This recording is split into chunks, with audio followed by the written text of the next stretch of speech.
හයි ළමයි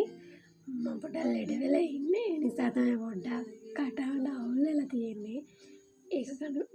ගැන වැඩි ගණන් ගන්න එපා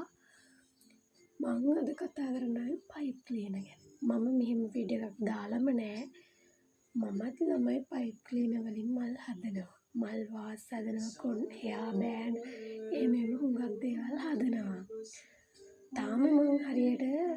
ඒ කියන්නේ මට තාම ඕඩර්ස් ඇවිල්ලා නෑ ඔන්ලයින් නැතුව නම් මම ගිහලා ගෙදරට ඇවිල්ලත් අරගෙන යනවා කට්ටිය තාම මම පොඩියට ව්‍යාපාරයක් පටන් ගත්තා විතරයි ළමයි ඒ ටිකට ඒ කියන්නේ දැන් අනිත් ගොල්ලෝ දෙන ගාණ කියන්නේ මට ලොකු ලාභ තියාගෙන මම පයිප් ක්ලීනර් වලින් හදන මල් වාස් දෙන්නේ නෑ ළමයි කස්ටමර්ට පාඩු වෙන විදියට මල් වාස් විකුණන්නේ නෑ මේ මම හදාගෙන යන තව මල් මේ එක ඩිසයින් වලින් හදනවා එයා ක්ලිප්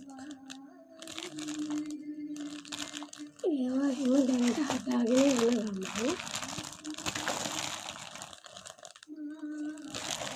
ඉතින් මම හදන මේ හෙයා බෑන්ඩ් එතකොට මල් වාස් ඒවා ලස්සනයි නම් ඔයාලා ලස්සනයි කියාගෙන යන්න මට ඕඩර්ස් ඔයාලා දුන්නේ නැති වුණාට කමක් නැහැ මොකද තවත් දෙයක් තමන්ගේ ව්‍යාපාරයක් කරන්න කිසිම තැනක පැකිලෙන්න එපා ළමයි මොකද අපි හොරකම් කරලා කාගෙන්වත් කඩා වඩාගෙන නෙවෙයි අපේ මහන්සියෙන් දාඩිය මහන්සියෙන් අපි මේ වයින් උනත් ව්‍යාපාරයක් කරන්නේ කිසිම තැනක තමන්ගේ ව්‍යාපාරය කරන්න ලැජ්ජ වෙන්න එපා මම ඔන්ලයින්